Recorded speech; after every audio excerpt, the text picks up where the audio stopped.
welcome to, he says, pouring himself a drink. I'll explain why I'm pouring a drink in a second.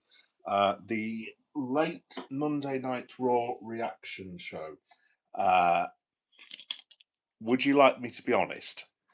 I'm going to be completely honest. I'm actually riding solo in the house this evening. Mrs. Meta, who most of you will know by now, my partner in crime, is not here this evening. So I have decided to take advantage and have a couple of beers, basically. So it's probably not going to be a tremendously long wrap up tonight because basically I'm going to just chill out and enjoy myself. Um, Not that I don't enjoy myself with you guys, obviously. Just to make you aware, this will be on YouTube podcast and YouTube audio and YouTube video as well, even. Also, as well, to be completely honest, I'm actually still watching Monday Night Raw. Would you believe? Yes, I have failed spectacularly, unfortunately. I'm currently watching Montez Ford and Seth Rollins, which I'm going to assume that Seth has won. Yeah, basically, twerk that I'm having a bit of trouble with that you guys all know about. Did not go well today at all, to be completely honest. And yeah, I decided to basically have a couple of drinks afterwards. And yeah, long story short, I haven't actually finished watching Monday Night Raw, basically, but I'll go through a couple of bits and pieces that have happened and tell you about my plans for Thursday, because as most of you guys know, I'm going to be going to Liverpool. Oh, Montez nearly won. I'm going to be going to Liverpool not tomorrow, but the day after, um, which I'm really looking forward to because I'm going to actually see WWE.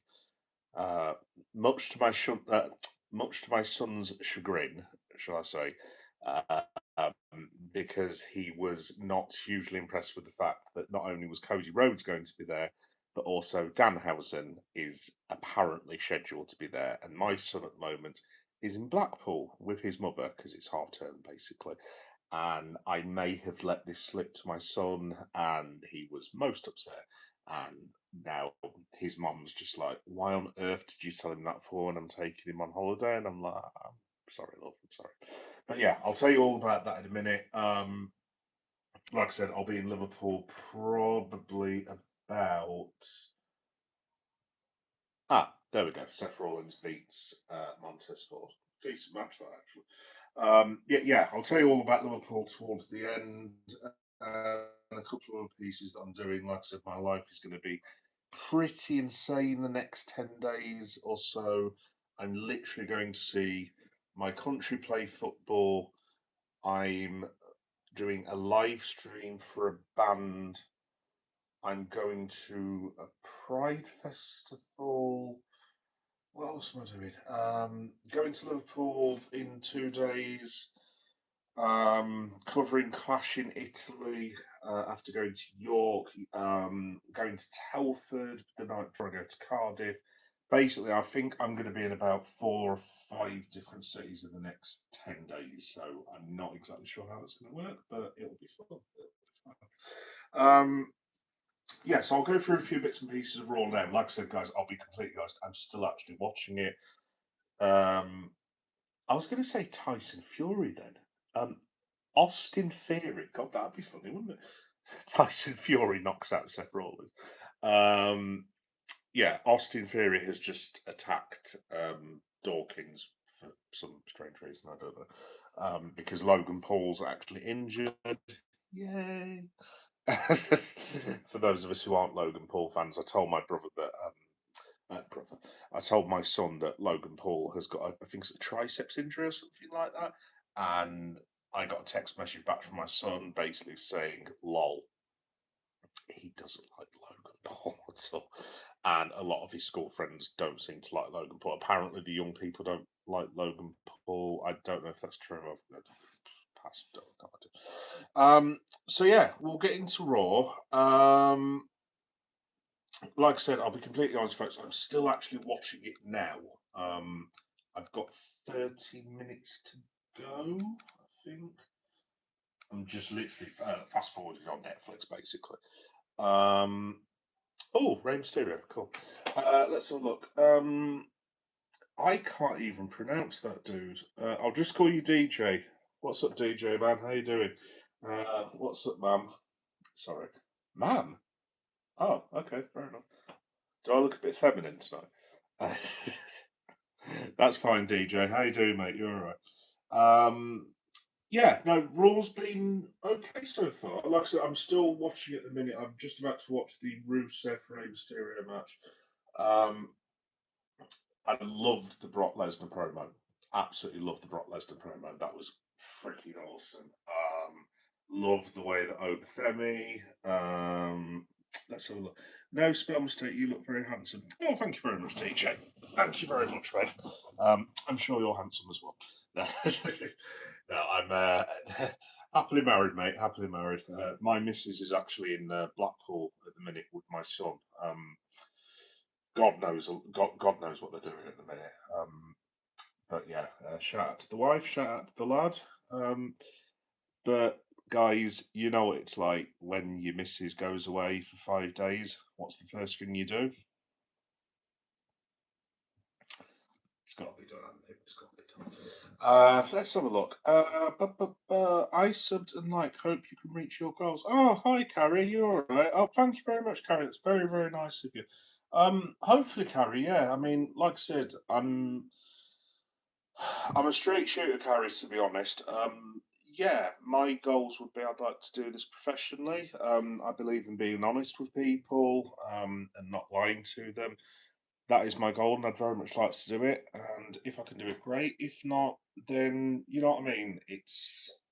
I'd rather not go through my life and not try.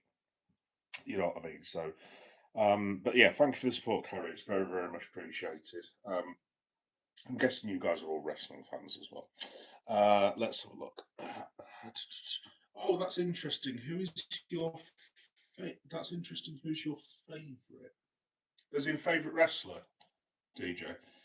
If you're asking for favourite wrestler, dude, Stone Cold Steve Austin. If you're asking for all time, I was a massive Stone Cold fan because like I said, I probably don't look it, but I am actually quite old. I'm like 4 years out of being 50. And I was an Attitude Era baby, and Stone Cold Steve Austin was my guy. Absolutely loved him. Um, Absolutely awesome. Probably favourite at the moment. Um, Massive CM Punk fan, but I also watch AEW. I'm a massive fan of Will Ospreay. Probably at the moment, DJ, my favourite wrestler is Tekla, who's the AEW Women's World Champion. I absolutely love Tekla. Like I said, I always say this at the start, but guys, if you've not seen Tekla wrestle, do yourself a favour. Um, After you've watched me, or maybe even while you're watching me, just type in Tekla and you will not be disappointed. She is the highest compliment I can pay Tekla is she is the reason I still watch pro wrestling. She's phenomenal, absolutely phenomenal. Thoroughly enjoy her work, promos, cadence. So, if you're wondering why I'm not looking at the screen, by the way, I'm still watching Raw. So I'm watching Rey Mysterio versus Rusev, which is very 2012, actually. Let's have a look. Oh, that's interesting. Is your favourite? True. Yeah, yes, absolutely, absolutely, DJ. You know what I mean, dude? Like when the missus is away, you've got to have a few drinks, haven't you? You know what I mean? Not to say I've been drinking all day, by the way. This is like my second glass of what have I been drinking actually? Let's have a look. I have been drinking that bit of Captain Morgan. By the way, that looked really dodgy. That's a bottle that I've had for the last 3 months. I've not literally drunk an entire bottle of Captain Morgan because that would be very irresponsible. I may have a couple of glasses of wine later as well. But yeah, all good, all good. Hey Finn, how you doing, mate? You all right? Oh, you got ball. Cheers, DJ. Cheers, DJ. Yeah. No, DJ. To be honest, dude, I've well, as Finn will probably tell you, I've been watching pro wrestling for 89, I think. I was talking about this last night. Funnily enough, I think. First match I ever saw that I can remember was when the Undertaker actually debuted. That's how old I am.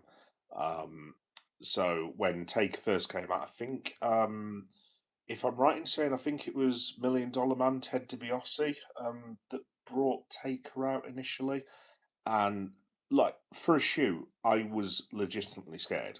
Like, I mean, to be fair to myself, I was 8 years old, but I'm just like, what the hell is this? And like, the old fella, God rest his soul, because my dad didn't like deathy type stuff of any sort, to be honest. And I remember looking at Dad, and he was just like, I was like, Daddy, who's this? And he literally was like that, you know what I mean? So I think that was my first ever exposure to wrestling. I remember watching the 1992 Royal Rumble that Ric Flair won when he was number 2 in the Rumble, I believe. I think that's the first proper match I ever watched. Obviously, I was a massive Hulk Hogan fan, like most of my generation was, which is slightly problematic for me now for obvious reasons. But yeah, no, I was a big Hulkamaniac. 91, 92. Then I sort of fell out of wrestling because I discovered how to put this girls. Uh, so wrestling took a bit of a back seat for a few years, and then after me old fellow died, um, I was just sat there. Sorry, I'm still watching Ray versus Rusev at the minute. I was sat there, obviously not feeling too happy with life after your father dies. It's not the coolest thing in the world for obvious reasons. Um, and I was flipping the channels, and I'd like, I don't know, you know them stubbies that you get, the small little cans of lager. I'd had about 15 of them, not even touched the size. Um, and I was flicking around, and there was football on, and I don't know, Jerry Springer and shit like that, basically. But I flicked onto this one channel, and there was this bloke in black trunks and black boots with a Texan accent and a bald head who was going around smashing people in the face with steel chairs. And then he was doing middle fingers and stuff like that. Now, obviously, I'd grown up in the early years of WWE and it was very, very family friendly. So I'd missed the whole NWO, I'd missed the whole start of the Attitude Era when Vinny basically declared it was the Attitude Era. I'd missed the whole Bischoff thing, blah, blah, blah, blah. So obviously, I'd been used to like um, sort of vanilla baby faces. And I was just like, what is this? Um, and then I saw the Texan with the goatee and the black trunks and the black boots smashing people in the face with steel chairs, and then he was doing the high sign, which I won't do, and then he was drinking beer on the top rope. And I was like, literally, it was the one thing that brought me out. My dad died, and I was just like, what the hell is this? And that guy was Stone Cold Steve Austin. And I always say Stone Cold, I wouldn't go as far as he saved my life, but he came into my life at a very, very important time. So if I ever met Steve Austin, I would just like to shake his hand and shake his hand and say, you know, bro, thanks very much for what you did for me. Because I wouldn't be the guy that I am now without Stone Cold Steve Austin, which I know sounds really, really up my own arse, but like, you know what I mean? That's the whole thing. Oh, Rey Mysterio's just beaten Rusev, which is obviously very realistic.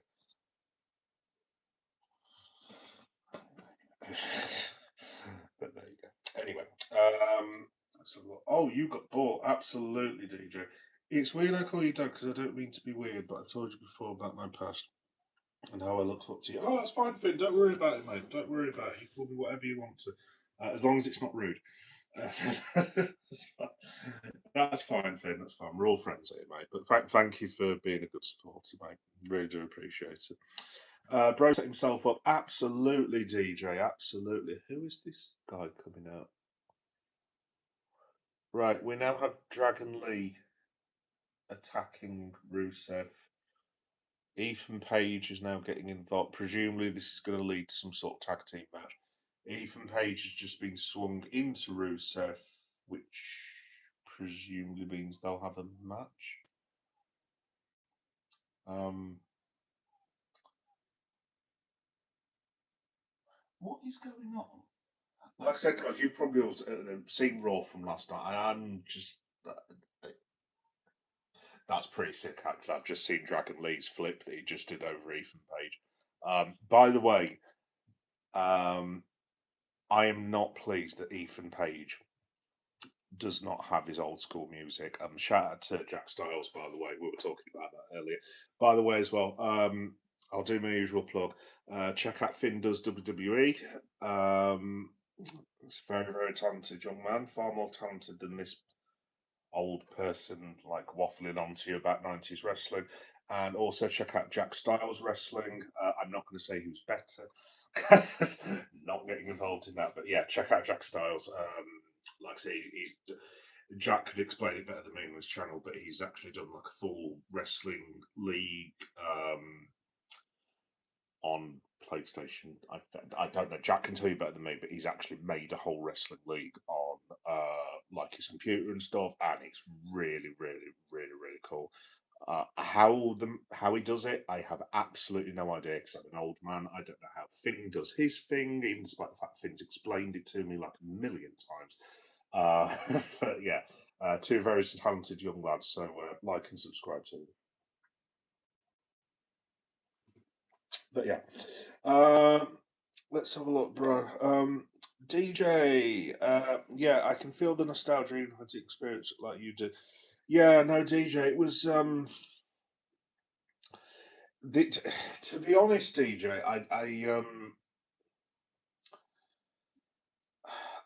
I know this sounds a bit weird. I do miss it. I do miss the Attitude Era a lot, and I know the kids. I don't want to keep saying kids because these are like grown men um, that I'm talking about. You know what I mean? But like, in comparison to my age, like the Attitude Era, it was so cool. It was so cool, and obviously I know it's a different world entirely that we live in now. Like some of the things that me and the boys used to get up to on the Attitude Era, because like we used to watch it and then go out drinking in Derby, or we'd go out drinking in Derby and then come back and watch wrestling and like buy like 24 pack of lager or something like that. And we used to do like wrestling moves to each other in nightclubs.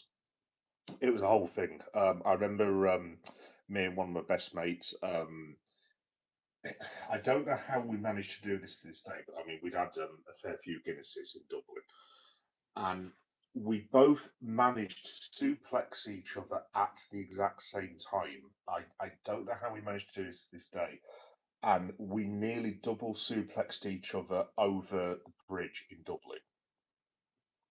We didn't actually go over the bridge, fortunately, because that was a big old drop, but we ended up cracking our backs on the actual the guardrail of the bridge, and we were like rolling around on the floor, going, "Oh my god, this, that, and the other."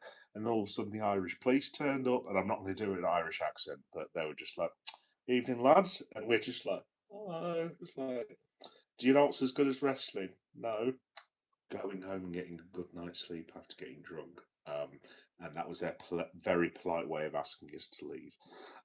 But yeah, no, it was just such a cool time because like there were people back in the day. I mean, obviously there's more now, but there were people back in the day that you'd meet in the '90s who were wearing pro wrestling shirts, and it was really really cool because it was so rare before then. Now, I mean, you can walk down the street and someone will know Danhausen's name. You know what I mean? But like, it was quite rare back in the day, and it was really really cool having that whole sort of subculture and stuff. Um, and at the same time, it was like we had things like I don't know, Jerry Springer, Limp Bizkit, Drowning Pool. I don't know. Who else do we have? Puddle and Mud, this, that, and the other. All the new metal bands and like the Chains and the Beanies, which some of us still have not grown out of. And it was just such a cool time. I'm not saying this time to the young people is going to be not as cool, but obviously to me, it, I'm not getting into the whole woke thing. By the way, I'm a lad from the '90s. I don't even recognise that word. But like, there's so much shit that you can't actually say to either right, left, centre. You can't say F all to anyone, basically, without offending the other person. It's a pain in the freaking arse, basically. Um, but back in the day, no one cared about that sort of shit. You know what I mean? Literally, it was just like F bombs, wrestling, the whole Woodstock thing where people were who did Woodstock too at I think it was Newark, Rome, in America, set the whole stage on fire. There was chaos and just shit like that was going on all the time wherever you lived. And like my son speaks to me about it now, and he was like, "Dad, is this what was really going on?" And I was like, "Yeah." It's like, "Well, how did you survive?" It's like, "I don't know. That was just what happened, basically." But yeah. Anyway, I've been waffling on about nineties for like 5 minutes. So I will go back to the chat. Finn, are you a Hogan fan? Finn, I'll be completely honest with you, mate. You know I'm honest with you all the time and everything. Obviously, we had that discussion the other day, and I respect your opinion, you respect mine. The Hogan thing, Finn, is very difficult for me because I am a black man, and that's not a thing. I'm not one of these things. I don't make reference to my colour that much. Like I don't see colour. Like you could be a freaking xenomorph or a camel that's painted pink for all I care. As long as you're not a complete arsehole, then I'll be mates with it. Um, the Hogan thing, obviously, Finn, I'm sure you'll be aware of some of the things that Hulk Hogan said when he was alive. And there's one word that was used, which yeah, will not accept ever. Which I've been called a fair few times. I'm sure you don't need me to say the word that it was. Um, I understand that Hogan was being recorded without his consent, and I get all that, and that's fine. Um, to be fair to Hogan, I suppose he did try to repent towards the end of his life. Obviously, he found God and stuff, but then he was also a massive fan of a person who I'm not hugely a massive fan of, without getting into politics.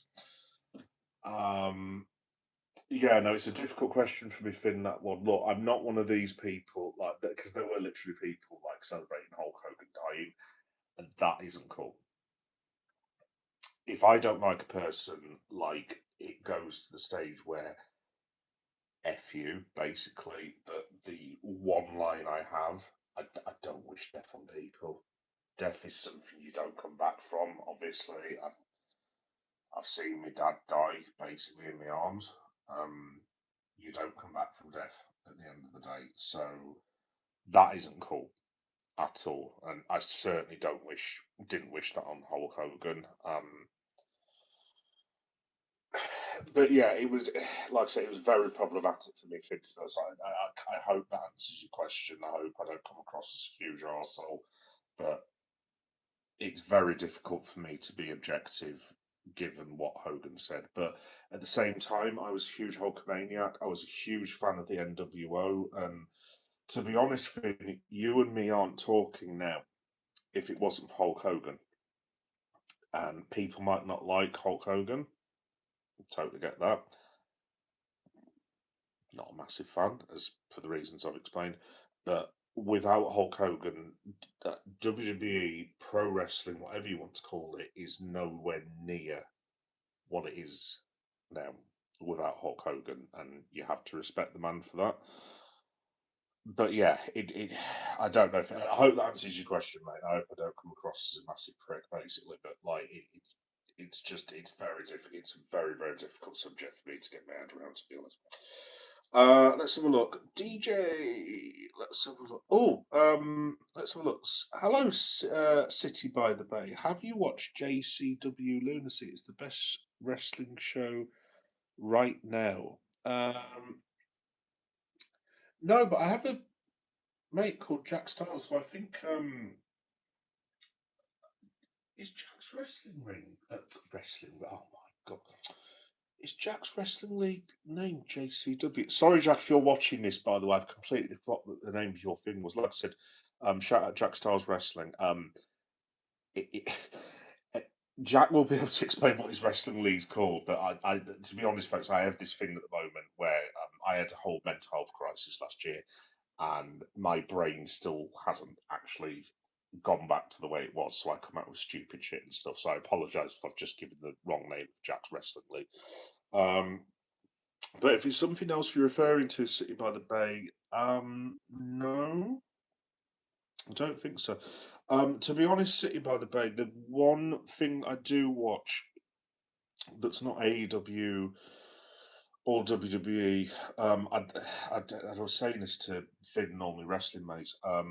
I'd really like to start watching New Japan Pro Wrestling, and I say every single week I'm going to watch it on the Extreme channel, and every single week I keep missing it. Basically, I'd like to watch NXT, I'd like to watch TNA, I'd like to start getting into Progress. I'd like to watch Pro Wrestling Guerrilla, CMLL, which I can never pronounce properly.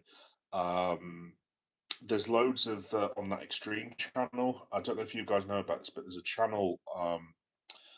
You know that internet channel on Freeview where you press something and basically you can scroll along and they're like internet channels but on TV.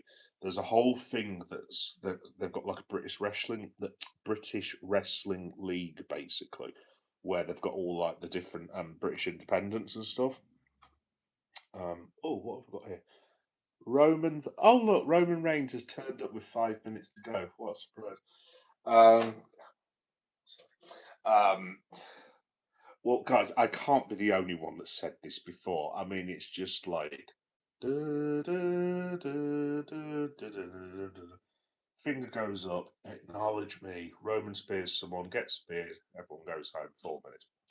I wish my job was like that. I sound like a complete arsehole saying that now. So apologies if there's any massive Roman Reigns fans. I still haven't forgiven him for CM Punk. Punk should have won that match, by the way. Anyway, no, it doesn't. That's very relatable, and yeah, it's very inspiring. I don't know what to say, but maybe you can say you were also very strong like Stone. Oh, thank you, Dave. DJ. Thank you, DJ. No, it was to be honest, DJ. Like I said, it was a bit of a rough time. Obviously, I'm sure everyone in the stream has had their own tragedy or shit thing that's happened to them. Like, I'm not like the only person this has ever happened to. Like, I absolutely love my dad. He was absolutely freaking awesome, and I don't want to bring everyone down, but I'm always honest with people about like the way I am and stuff. Like the old fella died in my arms. Tried to save him, couldn't. Blah blah blah blah. It was a long, long time ago. It was 30 years ago, so I'm over it now. But literally, like Stone Cold Steve Austin kept me going. I remember when he won the world title. This is going back now. I think it was March the 16th, 1998, against Shawn Michaels. That meant the world to me, absolute world to me. I think I cried when Austin won, actually, to be honest. But yeah, shout out Stone Cold. He was a brilliant, brilliant bloke. Still is now, obviously. I'd love to meet Stone Cold Steve Austin. If I could meet Stone Cold, I wouldn't even ask him about wrestling. I'd just literally go up to him and just tell my dad's story to Stone Cold, shake his hand, and just say, "Mate, thank you very much for what you did for me and my family." So yeah. Let's have a look. Shuja Ahmed. Sorry, Shuja. I hope I'm pronouncing your name correctly. As people will tell you who have followed me for a bit, I can't pronounce people's name for shit. I can barely even pronounce my own name. My surname's Gabbiano. Um, imagine my life the last few years. So I hope I've pronounced your name correctly, Shuja. Hi, how you doing, mate? You all right? Man, I appreciate you shouting me out, man. Much love and support. Much love to you. Oh, cheers, Vic. No problem, mate. I'll always keep shouting you out, dude. You keep doing what you're doing, young man. Like I said, yeah, Finn does WWE. For God's sake, Finn does WWE is kicking my ass at the minute. It's like not that it's competition, but it's like young man's nearly thousand subscribers ahead of me, and he only started about 1 week ago. Whereas I've been like doing this on and off for about 4 years, and I've only just like worked out how to really do it recently, kind of thing. But yeah, no, like I said, go and check things work out. Very, very talented young man. DJ, thanks, Finn.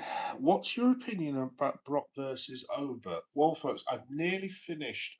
By the way, I'm watching the Fatu Roman thing. I'm assuming nothing happens at the end of this because obviously I can't hear it because obviously I can't have the sound on for obvious reasons. Also, another question. By the way, am I the only one that really wants Jacob Fatu to beat Roman Reigns this week? Like I said, I haven't got a massive issue with Roman Reigns, folks. It's just I like Roman more than like Roman. Obviously, he's one of the big. Look, he's will go down one of the best wrestlers of all time, without a shadow of a doubt. He's not. You know where everyone's got a mount that the thing with wrestling where they said Mount Rushmore. He's not on my Mount Rushmore. I don't think he'd be anywhere near. Um, I think Roman. I think Roman as a promo has. In fact, I'm going to turn this off because there's no point in watching it. To be honest, because I can't hear a word anyone saying.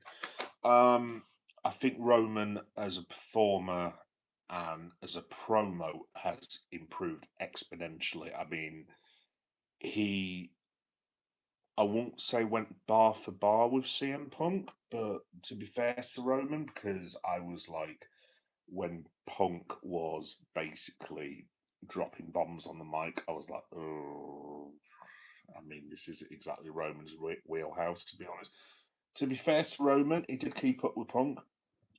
And obviously that match that I had at Mania was sensational, and shout out to Roman for that. But like, I would get excited when CM Punk was on Raw. Obviously, he's not at the minute because of the whole creative whatever the F's going on.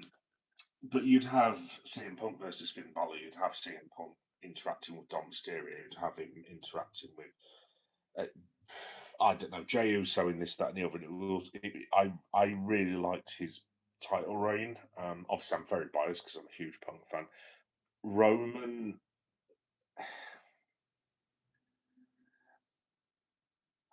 I'm trying to think of a way of saying this. Roman, unless it's a big match, like if it was Roman against Overfemi, don't get me wrong, I'd be very, very excited. If it was Roman against Trick Williams, now that would interest me a lot. Roman Reigns versus Bron Breakker, definitely here for. Roman against Jacob, not quite the same, but yeah, definitely very interested in that.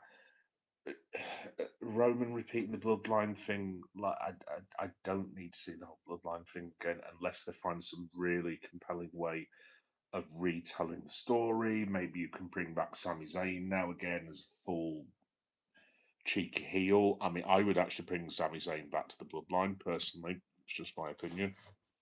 Um, it'd be very cool. Obviously, it goes without saying if The Rock could come back for a couple of episodes, that'd be awesome. But I don't need to see a whole retread of it, to be honest, unless it's something like Jey Uso turning heel on Roman or Roman turning heel on Jey or something like that. I don't know, but yeah. I hope that makes sense. Like I said, I'm not shitting on Roman Reigns. Obviously, he's one of the best wrestlers in the world. It goes without saying, but I don't get as excited to his title reigns as I do with Punk, basically, if that makes sense. But yeah, no, Shuja, what about your opinion on Brock versus Oba? I can't wait, Shuja. Cannot wait.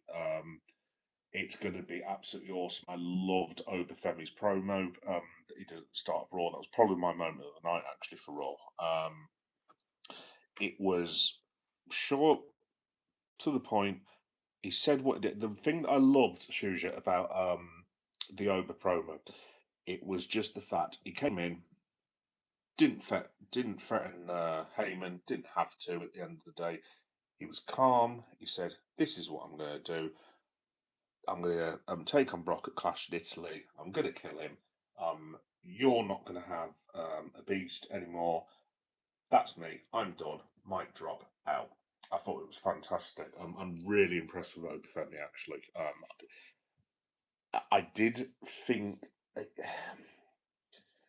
I did think Oba could have a problem that maybe Cesaro had back in the day. Now, obviously, Cesaro is Claudio Castagnoli, who wrestles for AEW. Obviously, he's in the Death Riders, but back in the day, it was Cesaro. And very famously, Vince mentioned one of the reasons why Cesaro couldn't get over as much as he would like is because he had a Swiss accent, which I thought was bloody stupid, basically. Because I was obviously we were European over here, and it's just like, well, what difference does that make at the end of the day? But at the time, I don't think the Americans were really feeling Cesaro, and obviously, I'm half African myself. Obviously, I'm used to the Nigerian accent because Nigeria and Ghana have got a bit of a thing, as one or two of you may know. But Oba has a very sort of thick Nigerian accent, and I was like, oh, how's that going to translate? But he's he's really good. He's really good. I'm just pleased everyone. I'm just pleased that the whole crowd's taken to him and stuff. Like I said, if he was Ghanaian, that would have been so much better than Nigerian. Sorry, I can't help my bias, but yeah, no, it's nice to see an African doing well, despite one or two of Oba's questionable political opinions, shall we say? Anyway. But yeah, no, my opinion is Shuja. I'm really looking forward to it, mate. I don't necessarily know if we need the fake retirement angle. I don't know if it's just me. I don't know what you guys think about it, but like the whole retirement thing. Look, I mean, this has been going on since what Goldberg retired. So we had a Goldberg retirement. We've got Oscar. Is she actually retired? What is going on? AJ Styles, where no one knew if he was actually retired, and it turns out he was retired. Then obviously you've got the whole Cena thing. Now you've got the Brock thing, and it's like I would like to move away from the whole retirement thing just for 5 6 months, ideally, to be honest. But I mean, who knows? I mean, there was the whole rumours, wasn't there, about Gunther potentially being the one to retire Lesnar. But obviously, he's got his own program in another universe with Cody now, so I don't know if that's going to be a thing. Maybe Oba does retire Lesnar. My one problem, Shuja, is don't get me wrong, it's really cool that it's going to be in Italy in Turin. Um, if that is Brock's match at a random clash in Italy, no disrespect to obviously Italy, because Italy is absolutely boss country. And like Turin, I've always wanted to go to Turin. It looks absolutely freaking awesome. If it was Turin and it was, I don't know, for some stupid reason, Italy had got WrestleMania for some bizarre reason, and it was in Turin or Rome or Milan or Fiorentina or somewhere like that, fine. I could get behind that, but like a clash and then Lesnar's gone seems a bit weird.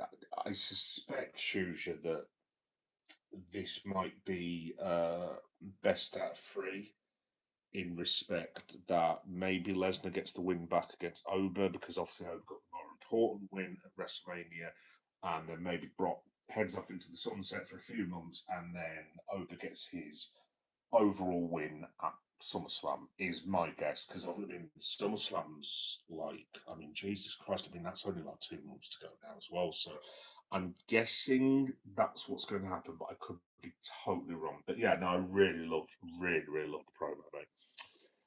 Let's have a look. DJ, it's not good, not weird that you miss it. It means you enjoyed the time when it lasted. Well, yeah, no, DJ, I loved it, mate. Absolutely loved it. Swig a beer for working. I've stolen that from Steve Austin, by the way. Um, am I the only one that listens to the Stone Cold podcast, by the way? I really miss that podcast. Really miss it. Ah, there you go. Yeah, no, DJ, it was one of those things, mate, where um, it was just a really cool time. And it was like one of these things. It was like wrestling was like this secret cool thing that lots of people knew about in the UK, but it was like a thing that a lot of people knew about in England, but it was like only cool people knew about it kind of thing, if that makes any sense. And like, because I grew up in Derby, Which I'm sure most people know where Derby is in England, but like if you're from Broad Derby, so it's in the East Midlands, it's close to Nottingham, basically. Um, and Yeah, it was just like if you went through Derby City Centre, like I used to wear. I don't. Does anyone remember the old Degeneration X T-shirt? Because obviously you can see by Ripley T-shirt. By the way, shout out to Rhea. I'm really hoping to see Rhea in Liverpool. That came out not quite the way I meant it to sound. I'm hoping to see Rhea Ripley wrestle in Liverpool. Am I being completely honest about that? No, I'm actually not. No, I really, really hope I see Rhea because like she's one of the main like sort of big superstars I've not seen. So yeah, hopefully Rhea's there. Fingers crossed. Um, but yeah, no, it was always cool when because I used to go out in a DX shirt, and one of my mates was an NWO fan, so we'd go out in an NWO shirt and this, that, and the other, and then you'd randomly walk past someone that had Austin 316 on, and there was just this whole like that, and it was honestly, it was so cool, so cool. And then I left Derby and I went to Leeds, and obviously Leeds is a much bigger city than Derby, and obviously Leeds is in Yorkshire, if you don't know.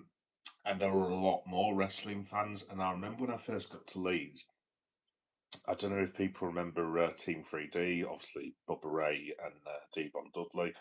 And I don't know if you remember the whole "Worth it." Obviously, Devon and Bubba took that on doing the "Worth it." And when I first got to Leeds, no word of a lie, literally for the first 7 months I was there were people walking through the streets of Leeds just randomly shouting out, "What's that?" And it was honestly, it was so cool. And a lot of them were like pro wrestling fans. So yeah, it's great memories. I mean, I enjoy watching it with my son now, but it's and that means a lot to me because me and my son watch SmackDown. We don't get to watch Raw as much because obviously he's at school, and like I usually get home from work at like 7 o'clock, and my son, obviously for obvious reasons, has to be in bed by like nine, half nine, so he doesn't always get to watch most of Raw. But SmackDown, I'm usually looking after my lad because my missus goes to work on a Saturday, and yeah, it's just been really cool watching SmackDown with him. He loves Danhausen, absolutely loves him. We very much enjoyed cursing his mother several times, but yeah, no, it was yeah, it was such an awesome time, dude. So I enjoy wrestling now. Like I said, I really enjoy watching Tekla. I enjoy watching Will Ospreay, Swerve Strickland. Um, Obviously, I really enjoyed Javon Evans in WWE. Speaking of which, I've not told you anything about Raw, have I? I will go on to that in a minute. One thing I will say about Raw, by the way, what the hell was the whole random thing with Austin Theory being told who to attack by Paul Heyman, and then Netflix going to an advert break, and I'm assuming this was the same last night because obviously I didn't watch it live, and they were in the middle of the Joe Hendry concert thing, and then Joe Hendry sort of says thank you, and then he gets attacked by Austin Theory, and it's like, well, could we have seen Joe Hendry come to the ring? Or that's one of my complaints about Raw at the minute, to be honest, guys. And I don't know if any of you guys have noticed this. I don't like this shit they're doing when, like, obviously they go for the Netflix advert break, and uh, last night, for example, you had Penta coming out, right? I went to go and make myself a cup of tea earlier. I come back and Javon Evans is already out there. As in, no entrance, no nothing. And Javon's got one of those entrances that are quite cool. I'm like, what? Why do you keep doing that? But they did it to Liv Morgan the other day. And I'm like, but she's the women's freaking world champion. Like, seriously, it's probably an old man thing shouting at the clouds, but like, I want to hear the champion's music. You know what I mean? Like not playing people's music is completely stupid. I can understand if they're like a jobber or like they're lower down on the card, maybe on time and this, that, and the other. But like, it, yeah, it's old man shouting at the clouds, but like it drives me absolutely mad, to be honest. But maybe that's just me. I don't know. Anyway, let's have a look. I've got some polls coming out tomorrow. If you want to vote, I will do, Finn. I hope you enjoyed my polls, Finn. Earlier. Thank you for voting, mate. By the way, I'll be completely honest, Finn. I actually stole that off you. Gimmick infringement. Um, no, to be honest, Finn, I'm gonna do a live stream, which you've probably seen for Liverpool's review of the season. I'm not anticipating being on long tomorrow because obviously it was absolutely bloody awful. But that's why I tried to make a joke out of the categories thing, to be honest, because obviously, like, best goals subjective. I mean, I think most of the best goals were scored by Dominic Szoboszlai. I love the goal that Florian Wirtz scored. Um, Obviously, defeats are subjective. The best moments for me, I only included Diogo, but out of respect and, you know, this, that, and the other. But stuff like, I mean, the best player award. If I'd have put, like, I don't even know I could have put Finn, really, to be honest. I mean, what, Sobo, Ekatike, definitely, but nowhere near Sobo. Rio, fair play. I probably could have put Rio, but I'll be completely honest, I didn't have the background for it. So, but I mean, other than those three, if you're being completely honest, I mean, I don't think Verge was very good, to be honest, at all. Um, I don't think any of the back four were good. I thought Milosh had a better second half to the season. The midfield was shambolic. Gakpo was terrible. I don't wish to speak ill of Mo Salah because obviously he's a legend and he's left. But I mean, let's have it right. I mean, he wasn't exactly pulling up any trees, was he? Alexander Isak, I mean, he has all the I was going to say non-fragility of a watered-down Weetabix covered in milk. Um, Yes, you're talking about free players. Do you know what? To be fair to Mamardashvili, I know a lot of people disagree with me on that. I don't think Mamardashvili had a bad season at all. He made a couple of mistakes, but what goalkeeper doesn't? I think Mamardashvili is a very good goalkeeper. Personally, for me, it's just my opinion. Um, Obviously, I'm very pleased that Ali's staying. I think Ali's been okay, but other than that, I mean, who else are you putting in there, dude? So yeah, but yeah, no, I'll be completely honest, Finn. I've stolen your idea, and I intend on stealing lots more of your ideas, young man, as well. No, I'm joking. No. DJ, I get it. I get it. Good man, DJ. Man says, "Let me be honest." Every time, like, come on, man. A very kind person, a true person. Stop. Oh, thank you, DJ. It's very nice of you. Hey, Boris, how you doing? Where is Philip Jack Brooks? Oh, Boris, mate. Seriously, like, you don't know how gutted I am, mate. Like, literally, I'm going to be this time in. This is really weird, Boris, but in this time in 2 days. I would have finished uploading most of the footage from Raw Liverpool, which is really weird. And I'm absolutely gutted that there's no CM. But so, like, me and my son Boris, like, I'm gutted I'm not going to see Punk. My son's suddenly found out that we think Danhausen's going to Liverpool, and his mom's obviously taking him off to bloody Blackpool. And like, my missus was sat there going, "Why the have you told him that bloody Danhausen's bloody good wrestling for? Say it, lad." That makes my job more difficult. I'm like, well, sorry, I don't know. It's not, you chose to take him to Blackpool, love. Christ. By the way, if anyone was watching from Blackpool, I really apologise. There were I went to Blackpool about 20 years ago, and there was a thing that happened. Moving swiftly on, anyway. And no, I'm not telling you what it was.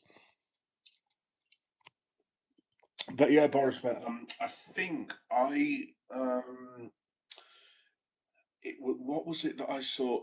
The lads from What Culture, and also not What Culture, the British lad Boris. You know, Oh, what the bloody hell are the names? I've subscribed to them as well. You've got the One Bold Lad and Wrestle Talk. That's the one.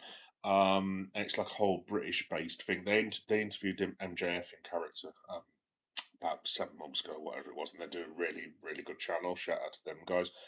Um, and they were talking about the whole CM Punk thing, and it does literally look as if they're waiting for an opportunity to feed Punk back into a storyline.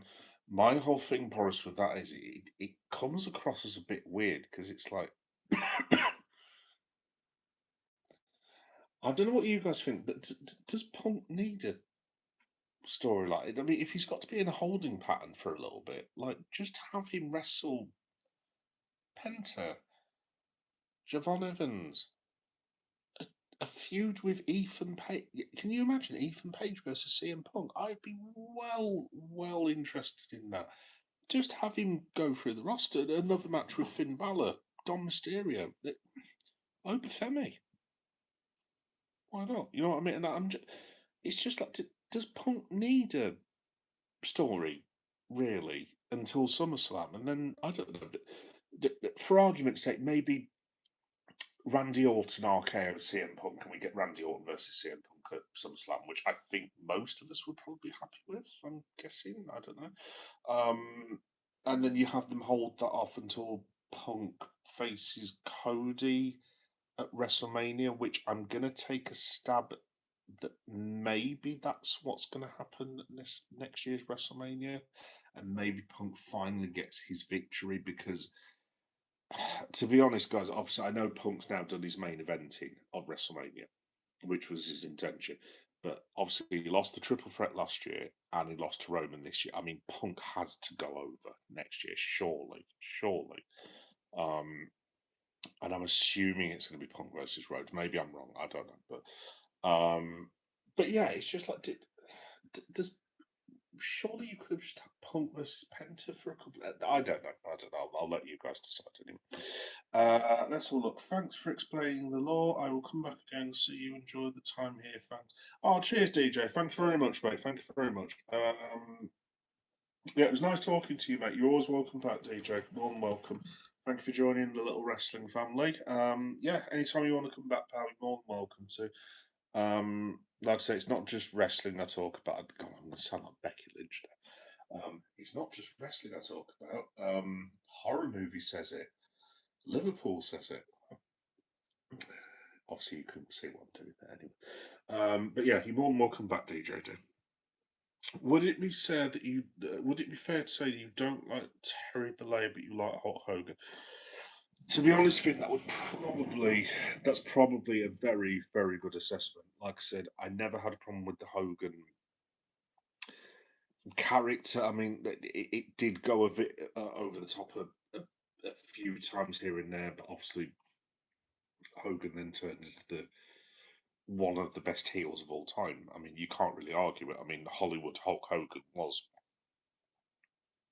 incredible, absolutely incredible. I mean, still to this day, I know a lot of the young kids will say, "Wow, the John Cena heel turn is the best thing I've ever seen." It's like it's nearly as good as the NWA. It's like I'm probably going to offend some people by saying this, guys. I'm sorry. No, it's not even close. It's not even in the same ballpark as because obviously now you are used to big stars turning heel. And don't get me wrong, the Cena heel turn was brilliant and I really enjoyed it, but they didn't follow up on it. And that's my thing with the whole Cena heel turn. They had gold in their hands and basically they were clapping with shit at the end. I mean, the whole way that Cena turned back babyface, if you remember, he was refusing to face Cody. Cody put him through a table, and if I'm right about this, the week later on SmackDown, I think Cena just said something along the lines of, "I realise now the error of my ways. I will face you."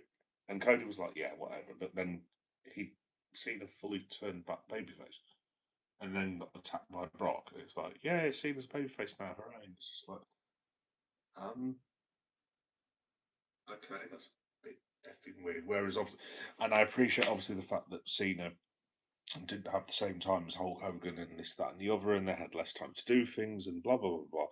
But like the whole Hogan thing, the way the NWO came about, at least for the first year or so, was brilliant. I mean, obviously the whole NWO angle got very, very diluted, and it was an absolute massive pile of shite at the end. But like the start of it in the first 6 months, but the first 6 months to the first year was fantastic, and then obviously you had the whole thing when Sting came to like save WCW when he was like Brandon Lee Crow Sting when he descended from the roof. I mean, yeah, that was absolutely freaking awesome. But yeah. Let's have a look. I was here till my last second. Text, thank you. Thank you, DJ. It's very nice for me. I uploaded my first video 15th of August 2024. Oh, no, Finn, don't. Seriously. I think I uploaded. In fact, Finn, if you want to laugh, let's look at it. If you want to laugh, Finn, my first video, I can't remember the hell I called it, to be honest. I think it's like my first toy video or something stupid like that. But if you go to the bottom of like the big playlist I've got where it's got everything in a row. So it's got all the toy stuff, all the horror stuff, all the Liverpool stuff, all the wrestling stuff, blah blah blah blah. It's the very first video I've ever got, and I mean, jeez, I mean, it's dreadful. It is absolutely appalling. I mean, the setup I've got now isn't exactly like Quentin Tarantino esque by any stretch of the imagination, but like, dude, seriously. Um, and I'd encourage quite a few of you to have a look at it, to be honest, because obviously you all know I've got the third bedroom that I call the command center, which is not a command center; it's just a glorified third bedroom with a load of shit in it, basically. But it's got all like cool stuff and this, that, and the other.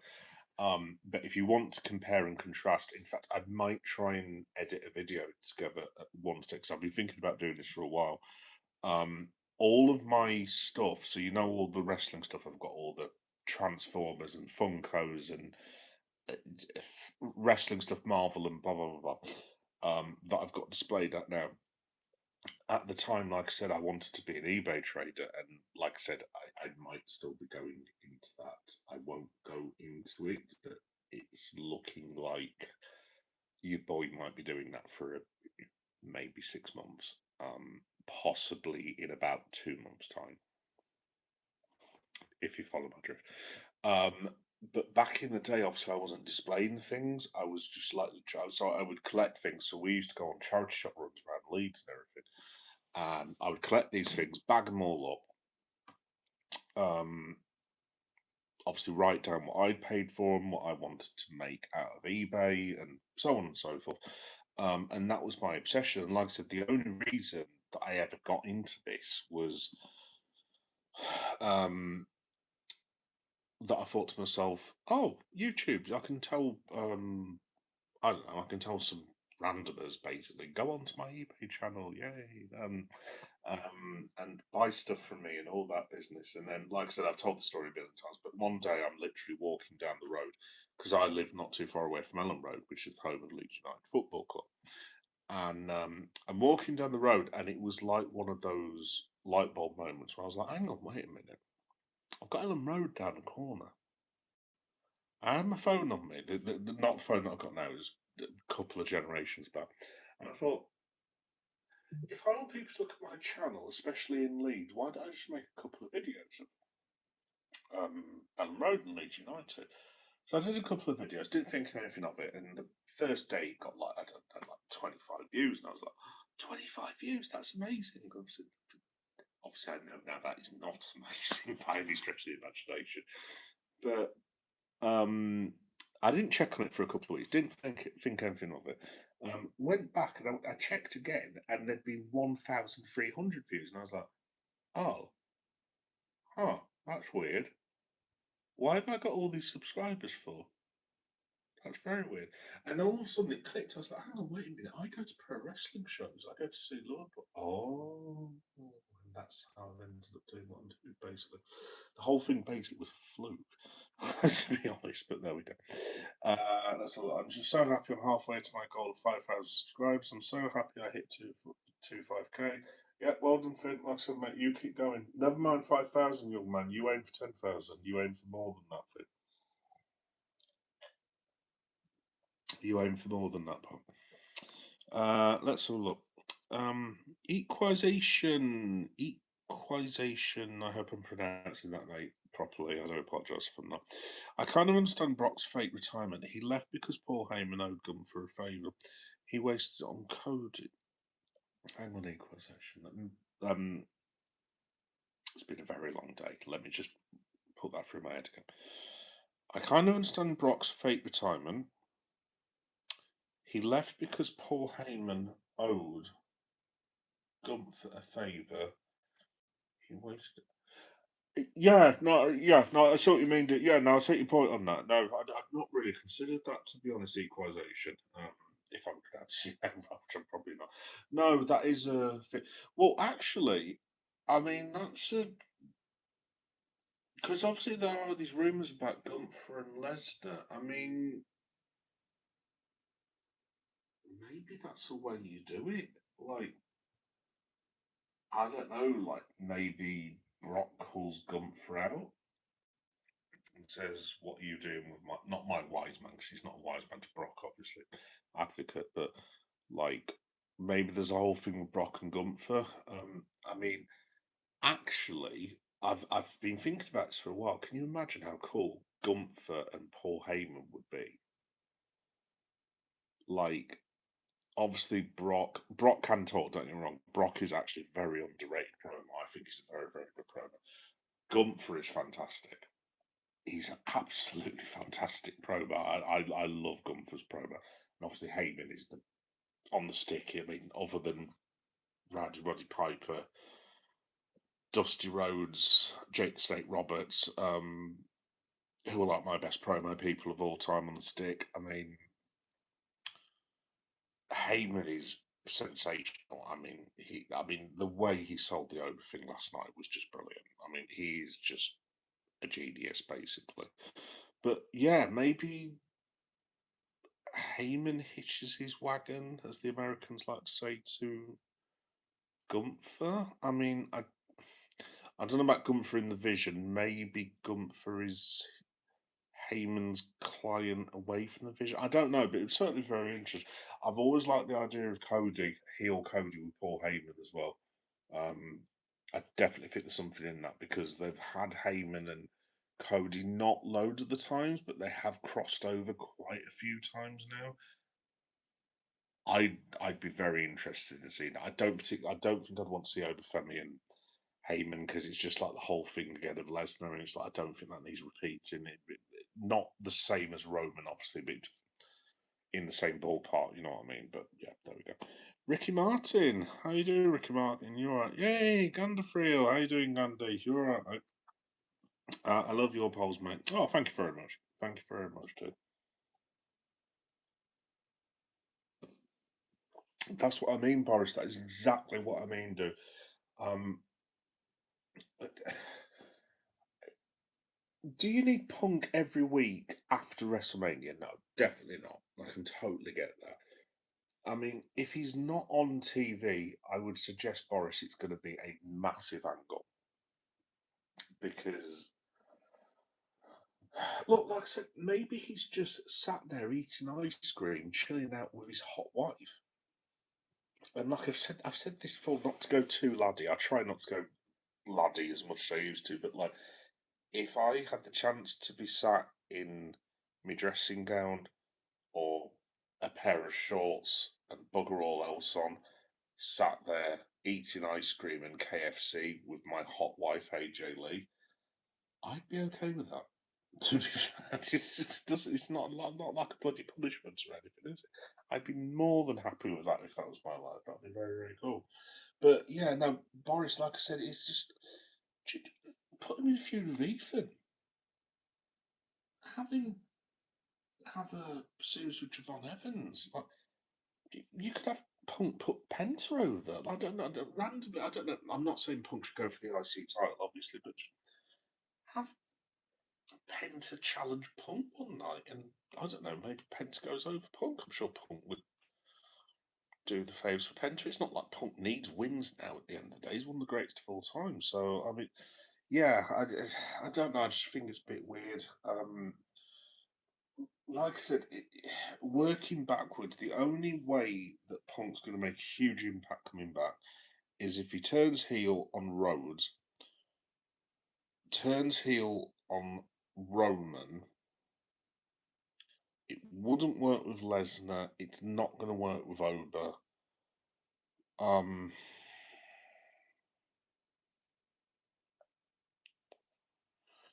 it's too early for Trick.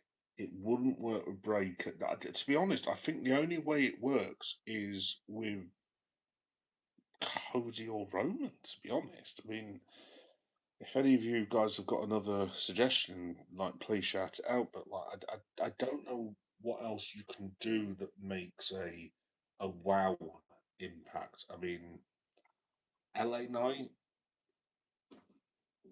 yeah. See what I did there. Is it going to make an impact? I don't know.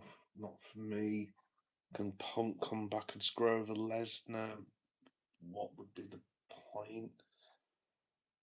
Does he turn heel on Seth Rollins? I don't think that's a very good idea because half the crowd will end up chanting for Punk anyway.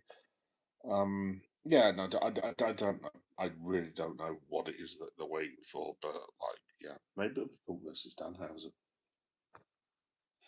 It's not a bad idea, actually. You probably didn't see it, but I put earlier that WWE are interested in the Righteous and also the Guns. For the Guns? Oh.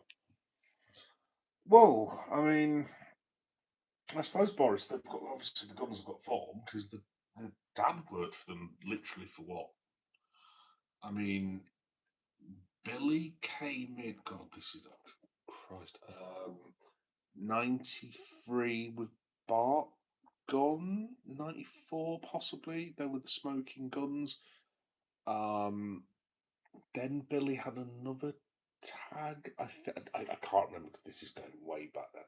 And then obviously Billy and Road Dogg tagged as the New Age Outlaws for a little bit, and then they became the next members of D-Generation X after Shawn Michaels dropped the belt to Austin.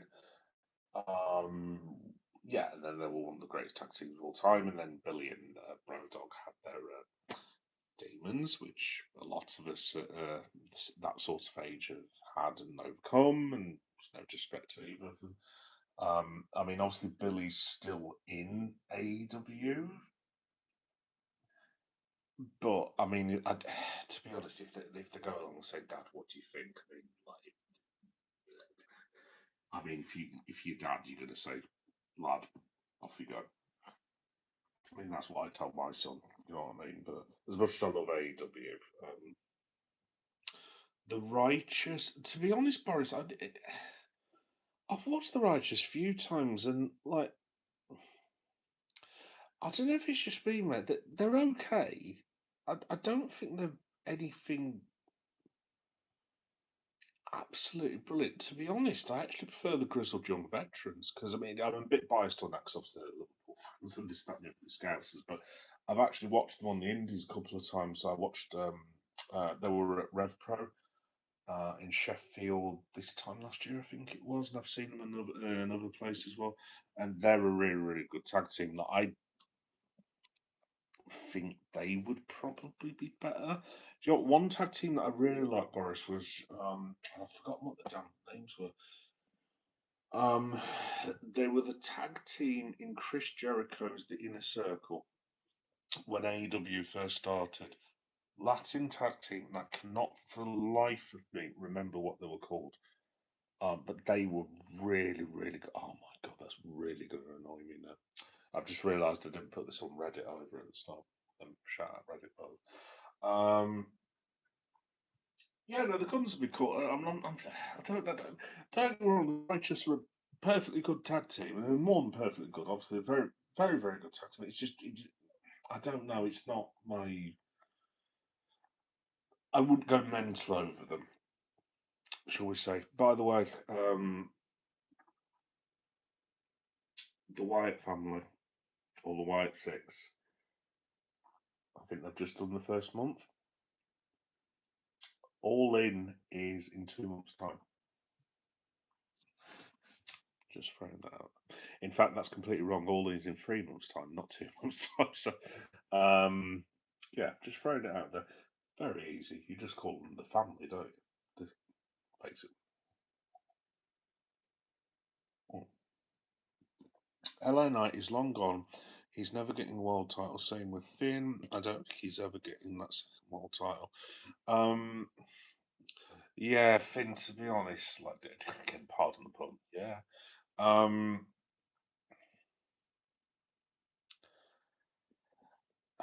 I've just realised I never actually talked about Raw, did I? That was one of the things, to be honest. But to be honest, I'm not going to go through the whole thing now. So sorry, anyone on podcast that was listening. In fact, I think I went through most of it, didn't I? Just very quickly, can I just shout out? By the way, I really enjoyed Penta versus Javon Evans. That's going in match of the year. My little category that I keep till the end of the year so far. I don't know if it'll make match of the year, but I really enjoyed that. I thought it was fantastic. Spoke about the Joe Hendry attack. I have issues with that. It's just like being attacked by Austin Theory when Hendry, you didn't even see his entrance, didn't see him pick up his guitar. I mean, like what? And I don't think Hendry's been on Raw the last couple of weeks. I mean, I, I am. I'm not worried about Joe Hendry. I have a slight concern for Joe Hendry at the minute. I'm starting to think, not that I don't think he's good enough for the Raw roster. Obviously, Joe Hendry's one of the best wrestlers in the world, in my opinion. Um, I'm starting to think maybe SmackDown might have been a better fit for the first year, basically, because I mean he's got what the Rock, Jesus Christ, he's got Brock, Roman, Rollins, Punk when he gets back, Penta, Javon, the Judgment Day, the Vision, Bron Breaker. By the way, has anyone seen that Twitter photo? Not that I go on Twitter because it's run by a racist twatbag. Has anyone seen that photo of Bronson Reed that's doing the rounds on the internet? I nearly spat out my tea earlier when I saw that. I was just like, dude, seriously. Like, if you've not seen it, just if you're on with me now, just if you've got a laptop and you've got a phone time, just type in Bronson Reed new look. Like, he's jacked. Like, I did never thought Bronson Reed was fat or anything like that. Obviously, he was a superb athlete, so, but he wasn't as, how do you put this? He wasn't quite as developed as a Roman Reigns, without wishing to be rude. Like, he looks like a Terminator now, so I'll be very interested to see when he comes back. Um, but yeah, no, I'm slightly worried about Joe Hendry. I'm starting to think maybe SmackDown might be better. And the trouble is now, if you send him to SmackDown next year, it's going to look like a demotion. I, they could do with giving some Joe Hendry something to sink his teeth into. I'm not sure necessarily whether a feud with Austin Theory would qualify for that personally. But yeah, just my opinion. Um, the whole Penta Mysterio thing was a bit weird, but yeah, I'll watch Penta versus Mysterio. That's fine. Bailey versus Lyra. Bailey Lyra versus the Judgment Day. It was fine, I guess. Bailey's another one I worry for. Not worry for because I mean, look, I'm sure like Pam, which is her real life name, has made her money multiple times over. And I'm sure she's a very rich woman right now, and I'm sure she doesn't need to worry about paying off her mortgage or anything like that, shall we say? But I don't feel sorry for Bailey because, like I said, she's a rich woman, basically. But um, I don't know if it's just me. I don't get the whole disconnect with Bailey. I don't understand. Um, when she comes over to Europe, she's super over. She's because obviously she's got the whole hey Bailey. Oh, we do as British fans and stuff.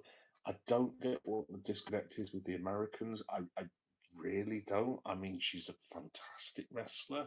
She's got a great look. I was really interested in that whole split personality thing that they were doing with Bailey. Um, what was it, about 7 or 8 months ago, something like that? And I thought I loved that first promo when like you could see her splitting in half, and I thought it was kind of horror movie esque. You know what I mean? I was quite into that, and then they're just like, yeah, we'll just throw you in with Lyra, and you could both be like vanilla baby faces. And it's like, oh, right, okay. So yeah, I do worry for Bailey a little bit, and in turn, I worry a little bit for Lyra because obviously Lyra had the whole thing with Bex, and since then, yeah, yeah, that was a bit weird. The LA Knight thing against Jimmy Uso, I don't know what you guys thought. Came across as a bit forced to me. I don't know if that's the right word, but it's like we need LA Knight in a feud. Oh look, Jimmy Uso, he's part of the bloodline. Throw him out. I don't like your cousin. Yeah, well, I don't like you. Let's fight. Yeah, literally. And it's like now LA Knight has a feud with Roman Reigns. It's like, does he though? I I don't know. That it was a bit weird. I did enjoy Rawlins versus Montez Ford. From what I saw, that was really good. Obviously, I've not seen the end of. I saw the Rusev match against Rey Mysterio. It looked perfectly fine. I've not seen the whole Roman versus Jacob Fatu promo, but it looked, as I said earlier, it looked very much like Roman 101. Like, oh look, there's 7 minutes to go. Acknowledge me. Um, I don't like you, Jacob. Let's fight. Um, and yeah, and Roman f's off for 3 million years. I don't know if it's just me being a bit harsh or sarcastic, but it did. Yeah, I don't know. So Raw. While I'm talking about it, do you know what? Tonight I'll give it a B. I thought it was perfectly fine. I didn't think it was the best. I just think they're having a bit of a post WrestleMania lull. But match of the night was definitely Penta versus Javon Evans for me. I thought it was fantastic. But shout out to both of them lads. Anyway, moving back to the comments. Let's look. Where was it? That was it. Yeah, thank you, Boris. Yes, proud and powerful. Yeah, Santana. That's the one. Yeah, I thought they were really good, Boris. I thought they were really, really good, and I was gutted when they split them apart. I can't remember who was it that went first. Was it Ortiz or was it Santana? I can't remember. I think one of them left AEW or something like that, and it left the other one. I forget, but like I really enjoyed them as a tag team. I don't know what the hell happened with that, to be honest, but I mean, fair play to AEW. They do the tag teams quite well. The women's tags not so much, but they do actually do the tag teams well. Because obviously you've got like Cope and obviously Christian shout out to them because they're the new tag team champions. Obviously you've got FTR. You've got a few other lads here and there as well. But it's probably a hell of a lot better division than WWE's got, to be fair. But yeah, no, they were really cool back in the day. Love LA Knight. I just think it's a shame that Triple H doesn't like him. LA Knight went from fighting Roman and winning US titles to now being a joke and not even being a lower mid carder. He's still over that. Well, that's the thing, Finn. I actually think I'm trying to think how to explain this. Like, I don't know if work shoot is the right word. I I have wondered with the whole thing with LA Knight not being pushed despite the fact it's popular is intentional by Triple H to further the whole notion that maybe Triple H doesn't give a flying F about LA Knight, which I don't understand, as I said, because like they could have pulled the trigger on LA Knight. What was it, 2 years ago? I mean, literally, I think it was the Money in the Bank match where he was outrageously over, and I'm just like, why would you not capitalize on that? It was kind of the same sort of thing with Jacob. In fact, WWE the last couple of years have had a bit of a habit of doing this. Like this is why I worry for Trick Williams a little bit because Trick is, I mean, never mind over. He's beyond over at the minute, and it's like, I mean, obviously with Trick, you've got to like get the IC title off him and like get him into a feud with like, I don't know, Punk or Roman or this, that, and the other. Maybe it's not the right time, but like I don't know. It's like back in the day, if someone was super over, I mean, Stone Cold and The Rock, for the younger people who may not believe this, Stone Cold and The Rock were like the undercard in what, 97, early 97, maybe late 96, I forget, but they were feuding over the Intercontinental title, if you can believe. This is like 30 odd years ago. And I think your main events, if I'm right, were probably Taker against Shawn, Mankind against Shawn, Triple H or Taker. You had people like Psycho Sid. You had the whole Canadian faction with Bret Hart.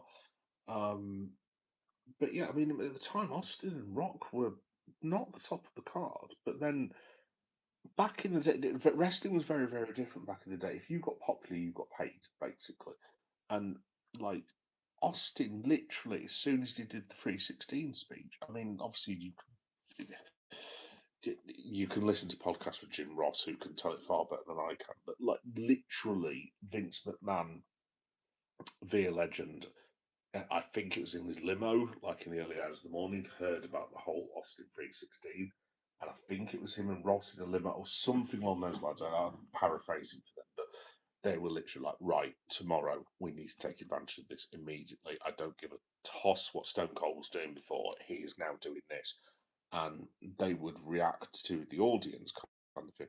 Whereas now, like, I don't know with WWE, like AEW is slightly better with it in that they'll, I wouldn't say listen to the audience more on WWE, but they'll listen a little bit more kind of thing. Whereas WWE are like, well, yeah, we've got plans, so we're sticking with Pat McAfee and Randy Orton and Cody Rhodes, and like, I don't mean shit on those guys, but it's like, guys, you've pretty much been told none of us like this storyline. It is utter and complete shite. Um, just admit you've got something wrong. Just pull McAfee out of it. Just have Randy Orton versus Cody Rhodes, which I'm sure we would all perfectly like. You could even have Randy Orton RKO Cody at the end. Fine.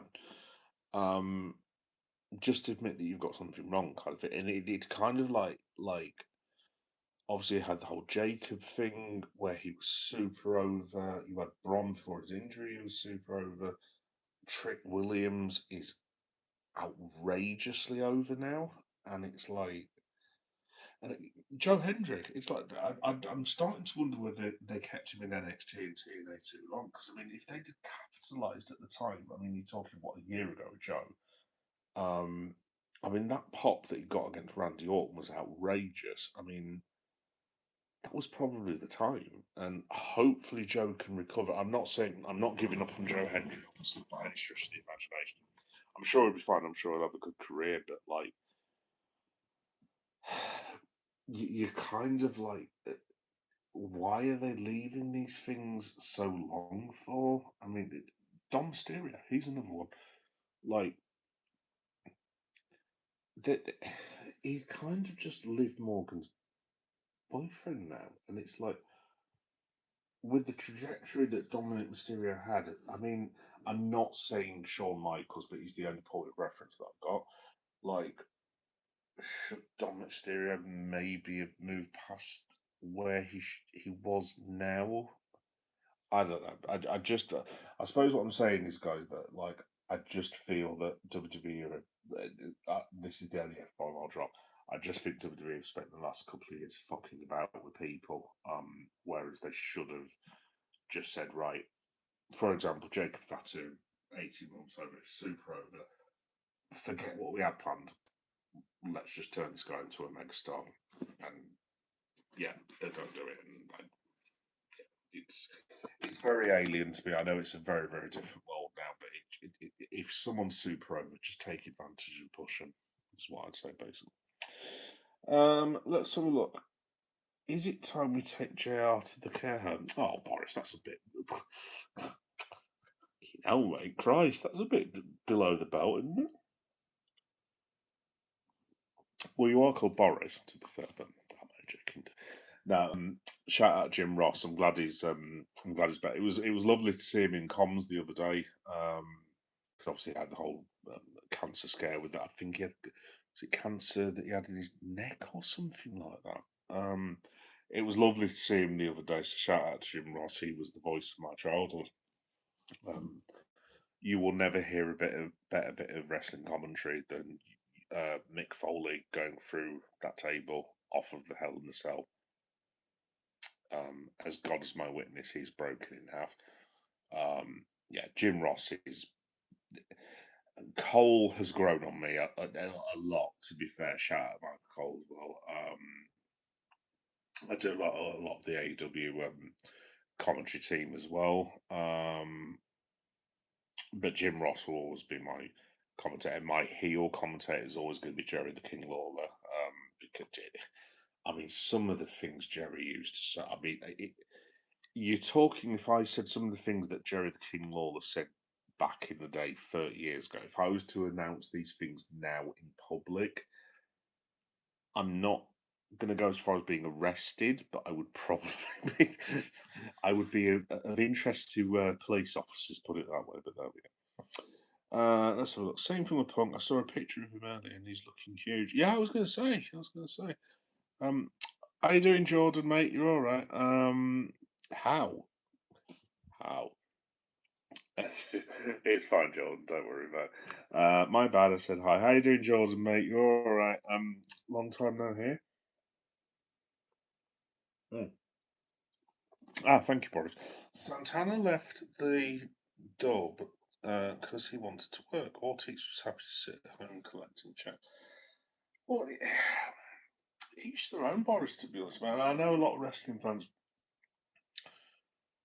get annoyed about those sort of things where people are on guarantee contracts and there's nothing for them. They collect the checks.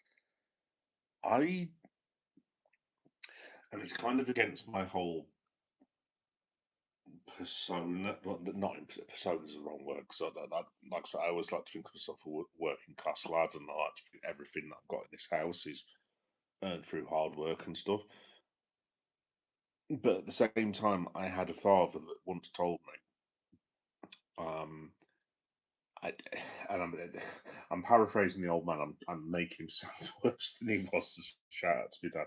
But he told me something once when I was about 15. It didn't make sense at the time, and he was like, I'm paraphrasing the old fella, but it was like, if anyone ever gives you an opportunity, this is free. Do not turn it down.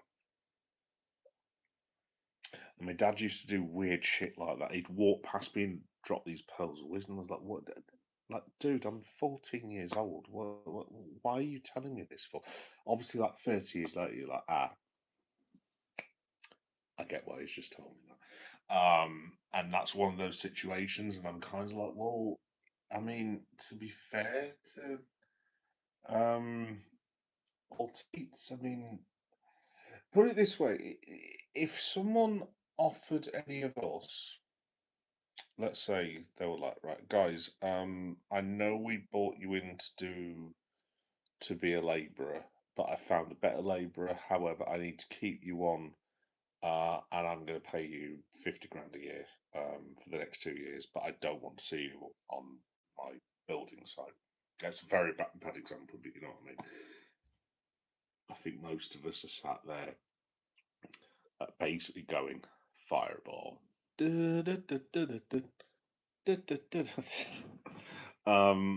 I mean, I can only speak for myself, but it was just like if someone's going to offer me like, I mean, I don't know how much those guys are on, but if someone's going to offer me like free money not to work for 2 years, like this is where heel Leon turns up.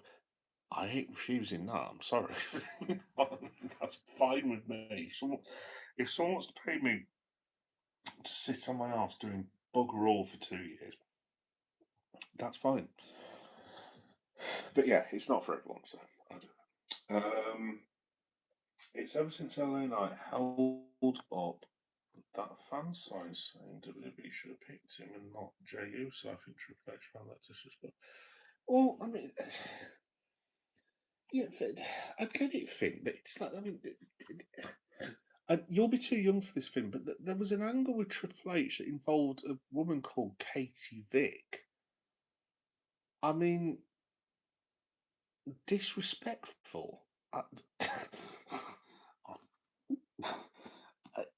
All I'll say is, Finn, that there'll be some stuff that, well, you probably know a lot about Triple H, obviously, because you're a wrestling fan, but all I'll say is type in Triple H's dodgiest moments. You might be very, very surprised. You know what I mean? Like, Triple H is not a saint by any stretch of the imagination. So that's yeah, that's a. To be honest, Finn, like I said, this is what I was hinting at earlier. I kind of feel as if Triple H has had his nose put out of joint, pun intended, by the way. Uh, that like these are the guys that I wanted to push.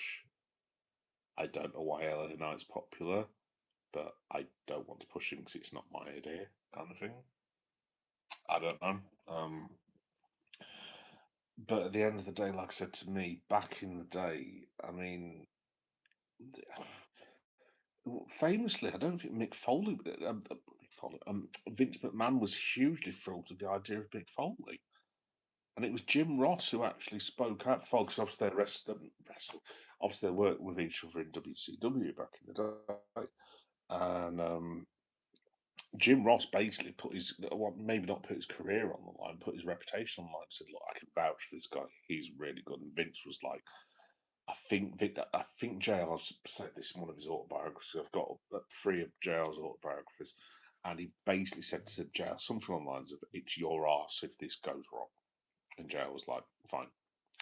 Um, Cuts 2 years later, and Vince McMahon is very happy with Mick Foley because he is selling a shitload of merchandise as 3 different characters, no less. You know what I mean? So, like, but that was what it was back in the day. Like, literally, like, The Rock asked Vince for a live mic. And this was at the time when people were saying "Die Rocky, die," and Rocky sucks, which was one of the Rock's promos, which was the main promo that turned him heel after the when he joined the Nation of Domination. But that's what happened back in the day. You know what I mean? I mean, like, if Triple H doesn't cut that killer promo the night after Shawn drops the belt against Stone Cold Steve Austin in 1998, if that falls on its arse, maybe there's no Triple H, maybe there's no Stephen Triple H. I mean, who knows? You know what I mean? But it was all about risk and reward back in the day. Think of Jurgen Klopp, but in like WWE terms. And people would just go for it. You know what I mean? And it's just like you had people like the Godfather. He's another random example. Obviously, he was. I forgot his name in real life now. Boris can help me out with that. But he was Carmen Mustafa. He was Papa Shango. Um, then he was in the Nation of Domination, and then one day, allegedly, he just went up to Vince, and again, this was in the late 90s, which you can't do now. And he basically suggested that he have something called a, because I don't want to get cancelled either. It rhymes with low train.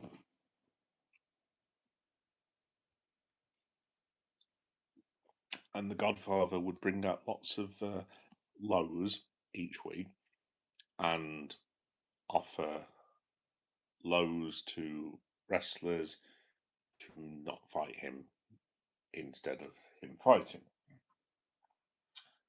Hopefully, I can get away with that. I'm sure there'll be some older lads who know what I'm on about. But yeah, I mean, and the Godfather got super over. I mean, like literally about 6 months later, he's got Ice T um, singing his entrance music, and Ice T at the time was like one of the hip hop stars for many years. Um, and yeah, WWE would go with that sort of thing back in the day. Um, and they just seem very risk adverse. Maybe I don't know if that's the wrong term, but yeah, I don't know. But yeah, I mean, not to go with LA Knight 2 years ago, I think for me was a huge mistake. This is the whole problem that I've got with Joe Hendry, and this is why I do worry a little bit. Um, Stephanie Vicaire, she's another one. I mean, where the hell is she at the minute? I can't remember the last time I saw Stephanie Vicaire. It must be about 2 or 3, not months, but it must be a couple of weeks ago, 2 or 3 weeks ago. So, like, I don't know. What I don't get is WWE are releasing some talent that should have been gone a long time ago, which is for heartburn. Um, but they're also releasing some quality talent that they're looking to sign Enzo and Big Cass. What? Because their memory's thin. To answer your question, mate. So obviously you on it, well, you're kind of at the back end of that generation, but you're talking. So, for example, my brother, who isn't a wrestling fan at all, he would be the demographic that they target Big Cass and Enzo at because my brother's like 28, 27, whatever he is.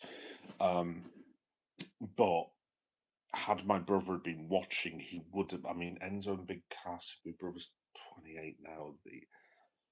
He would have been, what, 16, 15 years old or something like that? Maybe a bit younger, maybe a bit less. I don't know.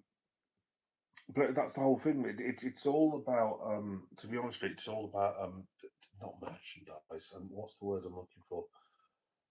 Nostalgia, basically. And the fact of the matter is, if Enzo and Big Cass come back, they will make a shit pile of money. Shit pile of money. Are the Motor City Machine Guns a better tag team than Big Cass and Enzo? Yeah, of course they are. But, I mean, the Motor City Machine Guns, for me, are one of the best tag teams of all time. The way they were presented to WWE was borderline disgraceful. I mean, Alex Shelley was a TNA World Champion 18 months ago, 2 years ago. And then they've got him effing about with Johnny Gargano not being able to wake up on top of a crate. Yeah, it was super disrespectful. I mean, of all the tag teams you could treat like that, the Motor City Machine Guns, I mean, I think that's an absolute disgrace. And I mean, like, I know for a fact AEW will use the Motor City Machine Guns better. I mean, can you imagine the Motor City Machine Guns versus Cope and Christian or against FTR? Absolute cinema, basically. But yeah, yeah, I completely agree with you, Finn. It's just it's ridiculous, to be honest. To me, absolutely ridiculous. The Wyatts thing. I mean, I I don't understand that decision. The one that annoys me the most has to be Kairi Sane. If Oscar's going to leave, fair enough. Fine. Maybe that's Oscar's decision. Maybe Oscar's had. I mean, I did actually look into it the other day. Oscar's actually been wrestling for 23 years or something random like that, which I had no idea about. Maybe she's just had enough. I mean, 23 years is a long time in anyone's money, you know what I mean? But, like, maybe she doesn't want to wrestle anymore. Maybe she wants to go and do something else. I don't know. Fair play to her if she does. But, like, um, the Kairi Sane one is just bizarre because she was super, not like massively over, obviously, but like you could have had an angle there where I don't know, Oscar gives up and wishes Io Sky all the best, and then the next night Kairi Sane just comes out and attacks Oscar for attacks Oscar. Sorry, attacks Io Sky for sending her mentor away. I mean, it's an easy story. I mean, Tony Khan would be. I mean, unless obviously the plan is for um I've lost my thread completely. It's probably because it's like 12 now. Unless the plan is for Io Sky to go back to New Japan or another promotion or something like that. I don't know, but like, I mean, Tony Khan would have to be off his rocker not to at least consider it. It's just, and then you don't want to be rude, but some of the people they've kept, and you're like, wow, you've kept that guy, but you've got rid of Uncle Howdy. I mean, the Wyatt thing to me, like I said, Finn, I'm waffling on about your question, you just, but the Wyatt thing for me is one of the biggest wasted opportunities in WWE history. I mean, it's the best debut that I've ever seen, other than Taker, Kane.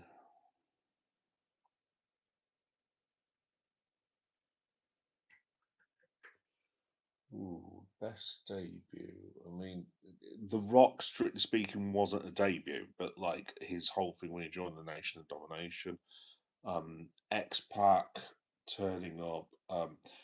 Probably my favourite one of all time would have to be Chris Jericho when he joined Raw, which was if you've never seen it, just type in Chris Jericho um, arrives on Raw for the first time, or whatever the case may be. I mean, it's the best debut in history for me, as far as I'm concerned.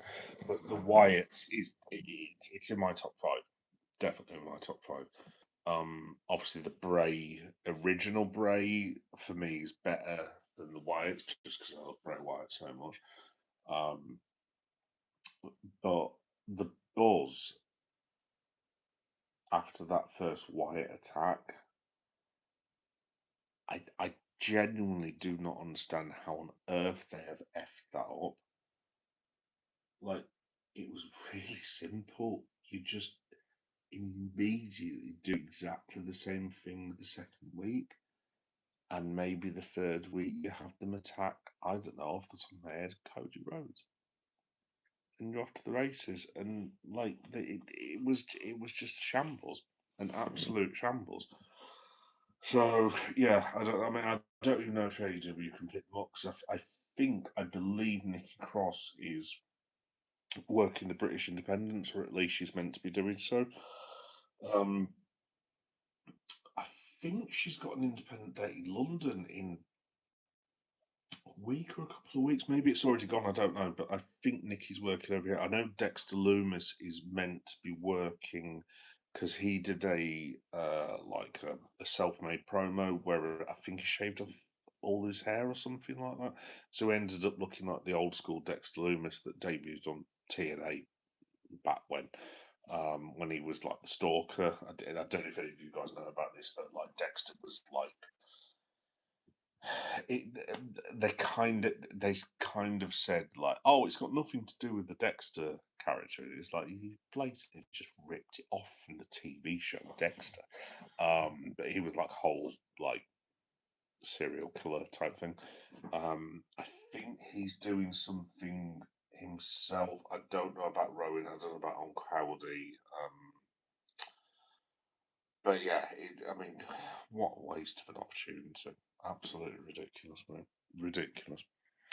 WWE don't do things quick enough. It took a year for him to turn on Dom after he pinned him at Mania 41. It should have been a few weeks after Mania instead. I agree. I agree. Absolutely, mate. Tanir, you enjoying the heat? I am not, Tanir, and not at all. You might have noticed I've still got this on. I'll give you a quick preview, actually. That's why I've got this on. Check that out. I'm going to put that back now because it just looks awful. I look like Mr. T if the razor had gone really badly. Hey, yeah, how you doing? You all right? Are you still enjoying being the champion? Hello, friend. Not my subject. Here and supporting you. Thank you. Yeah, it's very, very nice of you. Like and subscribe, Mr. Messer. Good luck to you. Yeah, in the Champions League. But yeah, by the way, is the Champions League final this weekend, or is it the weekend after? Have I got the wrong end of the stick or something? Because it's going to have to be soon, isn't it? 'Cause someone told me that the World Cup starts in 2.5 weeks. I'm like, well, surely you can't be serious. But then I looked the other day because my missus's birthday is June the 8th. Shout out to Mrs. Meta, by the way, not that any of you know Mrs. Meta, but just to let you in on a secret, I'm sure yeah will appreciate this. And I've shown you this before. So this is all. This is our downstairs living room. So all of that you see there, that you all know about, all of this is Lego. That's the wife's Lego city. That's my son's Lego. And when I say this is our living room, this is our actual shoot living room. Um, that's my favourite bit. That's where all the DVDs are, by the way. Some very, very cool movies there. Let's have a look. There we go. But yeah, like we are totally, guys, we are not like normal families of any description. You know what I mean?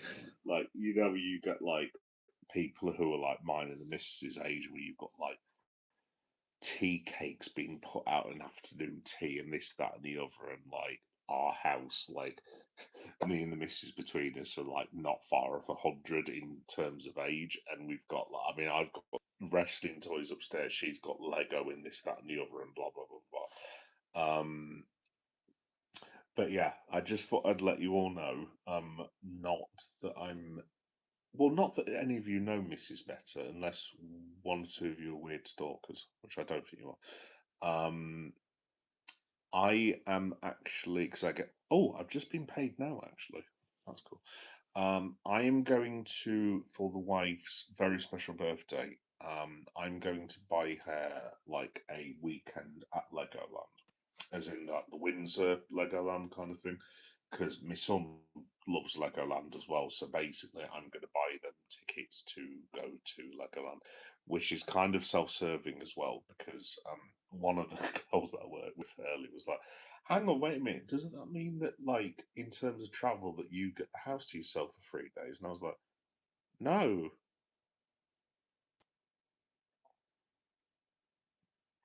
yeah, it does."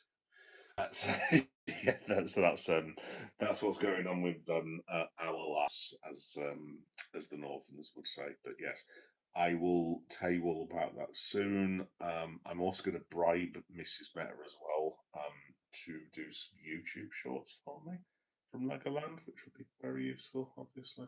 By the way, wife, if you happen to be watching, which I'm sure you're not, she's probably snoring away now. Seeing as you're in Blackpool, make sure that you go to Bloomfield Road and do some shorts of Blackpool, please. Thank you. I did tell before, and no doubt that she'll forget, but there we go. Let's have a look. Let's have a look. Thank you. Yeah, I'm tired, so bye, mate. Yeah, no. To be honest, Finn, I need to go as well. To be honest, folks, I'm going to be a bit naughty tonight. I've actually got to work.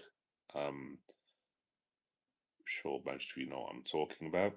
In oh 7 hours, but I'm gonna pull an all nighter because I never get the chance to like enjoy this house.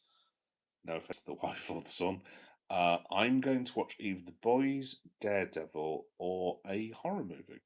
That is what I'm going to do. Also, I'm not eating any food, so I'm going to order myself a takeaway as well. Long story short, folks, it basically means I'm going to be lasting tomorrow on about 2 hours sleep, and I'm also going to see you guys for another live stream in what is it, 16 hours? So yeah, if that live stream isn't great, you know the reason why, basically. Let's have a look. Boris, they'll run back Boris with Danhausen. Absolutely, man, absolutely. Nikki Cross has really bought Progress Wrestling. Look like it's going to be WWE feed system. Wow, I did not know that, Boris. Thank you very much for putting me on that, mate. Brought it as in like Ching brought it. Crikey. Bloody hell. I know that obviously Nikki Cross is a very, very intelligent woman. I mean, she's got like it's something ridiculous, like about 5 PhDs or something stupid like that she happened to do while she was on the road with WWE.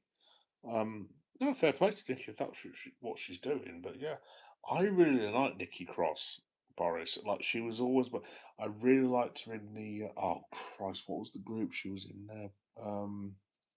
Sanity, with Eric Young, and the Irish lad who was quite a big lad, but was really good at doing flippy shit, as the young people would say these days. And there was the random German fella as well. I forgot what his name was now. It was about 7 or 8 years ago. I forget, but I've always liked Nikki. I think Nikki's brilliant. I mean, that's a superhero thing. I mean, she did what she could with it, but I mean, Jesus Christ. So bad, so bad. And I really enjoyed her work in the Wyatts as well. I just think there was a bit of shit the bed with the Wyatts personally for me. I mean, you've got gold and basically you are clapping your hands with shit in your hands. I don't understand how anyone could possibly mess that up, but it's just my opinion. But yeah, brought progress into really wow, bloody hell. I'll I better tell I've forgotten what the bloody hell they're called now. I've forgotten what the biggest promotion in England is called. Oh my god. This is why I need to go to sleep. So yes, folks, I'm going to start wrapping this up now because I am conscious of the fact it is Christ, I've been on for 2 hours. You love me, you really love me. No, no. Yeah, when I start forgetting things this obvious, it's probably time for me to do one. Rev Pro, thank you, Boris. Yeah, Jesus Christ Almighty, I can't believe I forgot Rev Pro. For God's sake. Yeah, I better tell the lad who runs Rev Pro. Keep an eye out, lad. Keep an eye out. Well, it's funny you should mention that, Boris. I like cheap plugs, you know. Seeing as I've got paid, in fact, I got paid 25 minutes ago, so I might be able to do this right now, actually. I'm gonna try and buy tickets for Rev Pro in Sheffield, which I think I want to say because I missed the May show, unfortunately. I think the next one is the 9th of July, I want to say. Something along the lines. Anyway, I really enjoyed the one last year, so I'm going to go back along to the Sheffield show because I want to start going to a bit more. I know I've got the whole name of Geek Boy Meta, and I've got a billion different things that I'm doing right now. I would like to start seeing a lot more British wrestling, if I can do as well, because we've actually got quite a few wrestling leads in Leeds.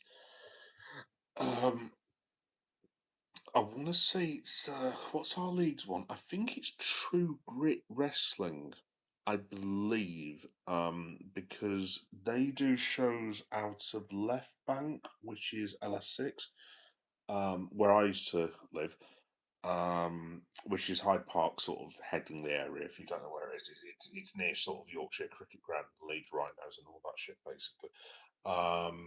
And they run shows out of Left Bank and a couple of areas in Leeds, and I would actually like to go and see some British wrestling, just out of like my own self interest. Because when I saw Rev Pro last year, and I saw Michael Echo and Liam Slater and Trent Seven and people like that, and a few lads that I've never seen before. It was brilliant. It was absolutely brilliant. I thoroughly enjoyed it. So yeah, that might be another thing that happens on the channel. I don't know. But yeah, thank you for reminding me. Boris, I can't believe I've gone with for fuck's sake. I'm the one that recommends it to people. Hey, Damien, how you doing, lad? You're all right. You've caught me at the last minute, Damien. I think it might be time for beddy pies because I haven't actually even eaten this evening. Oh, and the battery's down to 10% as per usual. Oh, well, at least I haven't run out. Right, guys. Swig a bit. Mm. Ah, random non-report. The most popular merch at Double or Nothing was Osprey by far. And doesn't surprise me at all, Boris. Does not surprise me at all, mate. I really would like that Death Rider story to end now. I don't need. I think with Will, he's in that rarefied air, as WWE would say, where I mean, I can't speak for everyone in AEW. Like, do do I want to see heel Will Ospreay? Don't get me wrong, he's a fantastic heel because obviously I watched him when he was in Finger Empire, whatever it was called, and he had the whole feud with Kenny and this, that, and the other. Don't get me wrong, Ospreay is very, very good heel. Very, very I mean, it's more than that. It's fantastic, world class heel. Do I need to see heel Will Ospreay at Wembley Stadium? I can only speak for myself. No, not really. Because I've just got this thing, Boris, where I'm starting to wonder whether they might send Will to England as a heel. And I mean, I don't want to be rude to Tony Khan, but if that's Tony Khan's plan, it's like Tony, mate. God bless you, but Will Ospreay's not going to get booed in England. He might get a few booed by a few thousand people, but I mean, let's say, I don't know, for argument's sake, I don't think Wembley Stadium will be a sellout, but I definitely reckon we'll get another 45, 50,000 people. And like, even if Will Ospreay goes up to the king and twats him on the head with like a golf club, he ain't getting booed. Simple as that. In fact, he might get cheered more if he does that. But yeah, I really hope that's not what they're planning because, like, I'm going. I am not booing Will Ospreay. It's the same thing with Swerve Strickland, to be honest, Boris. It's like when they do. I just think with Will and Swerve, don't get me wrong, Swerve Strickland's a superb heel again. I just think it's too late for them to. I just don't think they're going to get booed. I mean, it's like these stupid rumours I've heard about Tony Storm when she comes back becoming a heel. It's like she's not going to get booed. It's as simple as that. You just leave that to MJF, leave it to Tekla. They're heels. I mean, Tekla's only just a heel at the moment because she's that popular with the crowd. Um, but Will and Swerve are not going to get booed because everyone loves them. And you just need to accept it at the end of the day. You already reacted to Monday Night Raw. I have, Damien. Yeah, to be honest, like Damien, to be honest, you know what I'm like. I end up reading the comments more than I do the reviews. I did a, I think it was decent reviews tonight. I think it was probably about 10 minutes or something like that. Nah, to be honest, Damien, I think it was fine.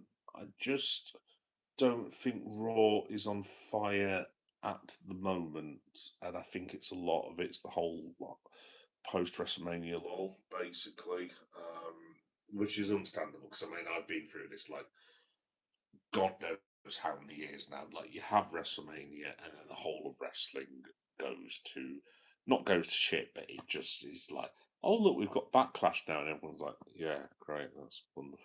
I mean, it's better now because obviously you've got AEW, you've got all the independents, you've got New Japan Pro Wrestling, you've got CMLL. So that it doesn't have to end with WrestleMania kind of thing. I mean, my one of my big tent poles now is AEW All In, and hopefully they keep doing it at Wembley Stadium, or at least coming back to England. I think that's one of the big wrestling things now. because All In as well. I believe RevPro are running a show the night before at is it Wembley Arena, which I really want to go to as well, but unfortunately, I happened to be looking at the price the other day, and literally the missus happened to be walking past, and she knows I'm going to see AEW, and she walked past and she said, "Bloody hell, is that how much that show costs? What sort of idiot's going to pay that?" And I was like, and she, she gave me this look as if I'd just fallen out of a dog's backside, as William Regal once famously said, and I think I think it was implied that that the wife would not be hugely impressed if I was spending that sort of money on going to see RevPro at Wembley Arena. So yes, unless I win the lottery, that's not going to happen, unfortunately. But yes, there we go. I hope, really hope, they give Osprey a mega push. AEW's version of Cody, as in the face of the company. I hope so, mate. I hope so. I hope so. I really do, Boris. I really do. Because to be honest, Boris, for me, that needs to be the match. Will Ospreay needs to win at Wembley Stadium. As simple as that. I mean, they'd be stupid not to, mate. At the end of the day. WWE Clash in Italy 2026. I know. I'm looking forward to it, Damien, as well, because I will be coming back from York just in time to see Clash in Italy, which I want to say is 6:30. I think. Hopefully, fingers crossed. Like I said, I'll have to be very, very quick with this, folks, but I have got an insane week coming up just to play us out. So, in order, I'm going. I'm doing a live stream tomorrow. As soon as I finish work, I'm going to be at WWE Liverpool. I'm going to be at Anfield the next day. I'm going to York Pride the day after. That's when the missus comes back, the lad gets back. They come back as Clash in Italy starts, which is going to be super awkward. Uh, Sunday, one day in Leeds, going to work Monday. Then I'm going back to Telford, shout out Telford, go on the Midlands. And then I'm going to Cardiff from the Midlands to go and see Ghana versus Wales, would you believe? Then I'm going to see. Well, then I'm basically going out drinking in Cardiff. Coming back to Leeds, literally the early hours of Thursday morning, going to work again, and then I'm promoting my mate's gig. Shout out Doberwoman. Yeah, shout out Doberwoman. Try and catch her album launch. That's what I'm going to do. And then it's the wife's birthday, and then 4 days after that, the World Cup starts. So yeah, there we go. By the way, guys, I'm on 3%, so I'm actually going to say goodbye myself now as well. So yes, thank you everyone for watching. It's been super awesome. I've really enjoyed this stream.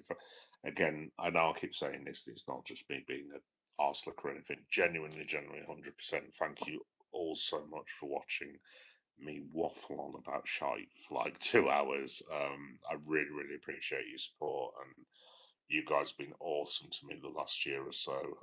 Shout out Boris, shout out Damien, shout out shout out Finn, shout out DJ as well.